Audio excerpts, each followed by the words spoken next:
Conclut un week-end plutôt excellent, on va dire. Plutôt un très bon week-end, ouais. Bon, je crois que t'es bien fatigué quand même.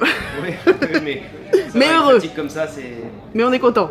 c'est agréable. Ouais, on est très content. Alors raconte-moi un peu ce week-end et avec Thiago et avec Palerme avec qui tu gagnes le 1 étoile. Thiago, c'était la 3e fois que je venais faire l'Inter ici. Il était déjà 8e du 1 étoile il y a 3 ans. Il était déjà 4e du 2 étoiles il y a 2 ans. Et j'ai fait un bon dressage. J'ai demandé un petit peu trop sur quelques figures, ce qui m'a fait perdre quelques points. C'est un cheval que je connais vraiment très bien, qui est super facile, qui est la propriété de Charlotte Aubry, qui a travaillé tout le week-end. Ouais. Donc il a juste vu passer dans le guet et avec beaucoup d'émotion, je pense. Mais on était dispersés pour lui donner les images ailleurs. Mais non, il a répondu présent comme d'habitude. Il a très bien sauté le concours hippique hier et aujourd'hui sur le cross il était top. Difficile concours hippique, il t'a fait remonter. Ouais, à chaque fois il me refait monter des places. Voilà, donc il me manquait quelques points de dressage de perdu pour être sur le podium. Et début de week-end j'aurais signé pour une 4e place. Et alors ce Palerme, ce fils d'Olala de Bussy, qui est très typé son papa quand même.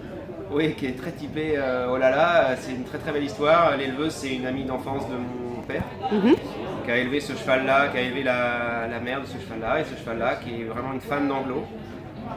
Ce que je disais tout à l'heure, elle me l'a amené à 3 ans après le débourrage, en disant il a les pieds comme ci, il est comme ça. Et au bout de quelques foulées et quelques sauts, j'ai dit c'est vraiment un bon cheval. Oh, elle a dit oh, je sais pas. Et il a fait une bonne année de 4 ans en faisant quelques tours, une bonne année de 5 ans avec la finale où il fait un dérobé parce qu'il est un peu bébé sur le cross. À 6 ans, il a eu un petit coup de mou en milieu d'année, donc on l'a arrêté. D'accord. Et puis là, il a démarré les 7 ans à Saumur et à Pompadour, où il fait des bonnes épreuves, des problèmes de réglage encore sur le concours épique. Donc on l'a redéclassé pour faire une Pro 4 et le 1 étoile à Bazouge. D'accord. Il fait bon dressage, bon cross, mais il fait 3 fautes au concours. On n'était pas encore calé. Ouais. On a recouru la très belle Pro 4 de Moutier-les-Maufaits où il gagne. Et là, j'ai vraiment senti un cap. D'accord. Dans la maturité, dans l'embouchure. Et puis là, ce que je disais, je ne peux pas expliquer pourquoi. J'ai monté comme d'habitude, j'ai rien changé et tout s'est bien mis. Donc voilà, il était top au dressage. Il y avait une petite barre d'avance, par chance. Ouais, j'ai regardé. En fait, je savais en rentrant en piste que j'avais une barre d'avance. D'accord.